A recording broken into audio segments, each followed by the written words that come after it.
Secretariat ముందున్న అంబేద్కర్ విగ్రహానికి నివాళులు అర్పించేందుకు వెళ్తున్న బీఆర్ఎస్ పార్టీ శ్రేణులు నాయకులను అక్రమంగా హౌస్ అరెస్టులు చేయడం ప్రజాపాలన అనిపించుకోదని ఎమ్మెల్సీ షెంబిపూర్ రాజు ఆగ్రహం వ్యక్తం చేశారు.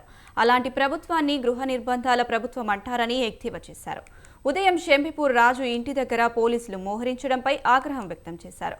ప్రజాపాలనలో అరెస్ట్ చేయరాదని రేవంత్ రెడ్డి అన్న వీడియోలను పోలీసులకు చూపించి పద్ధతి మార్చుకోవాలన్నారు షెంబిపూర్ రాజు. ప్రభుత్వం ఇప్పటికైనా మేల్కొని రాష్ట్ర ప్రజలకు ఇచ్చిన మాటలను నిలబెట్టుకోవాలని ఆయన కోరారు. ఇంటెలిజెన్స్ ఐజీ గారు మేము ఏదైనా చేస్తాం అనుకుంటే మాత్రం భవిష్యత్తులో మీకు ప్రమాదం ఉండే అవకాశం ఉంది.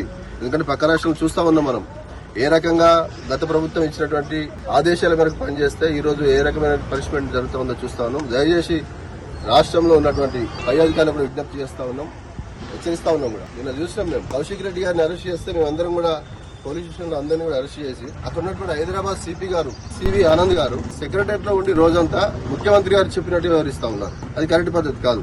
ఎఫ్ఐఆర్లు తయారైతుంది పోలీస్ స్టేషన్ లో కావాలి, న్యాయం చట్టం పోలీస్ స్టేషన్ లో ఉండాలి. కానీ గాంధీ భవన్ లో ఎఫ్ఐఆర్ తయారైతా ఉన్నాయి. గాంధీ భవన్ నుంచి రేవంత్ రెడ్డి గారి ఇంటి నుంచి ఎఫ్ఐఆర్ తయారై పోలీసులు జేబులోకి వస్తే పోలీసులు వాటిని అమలు చేస్తా ఉన్నాయి. మంచి పద్ధతి కాదు.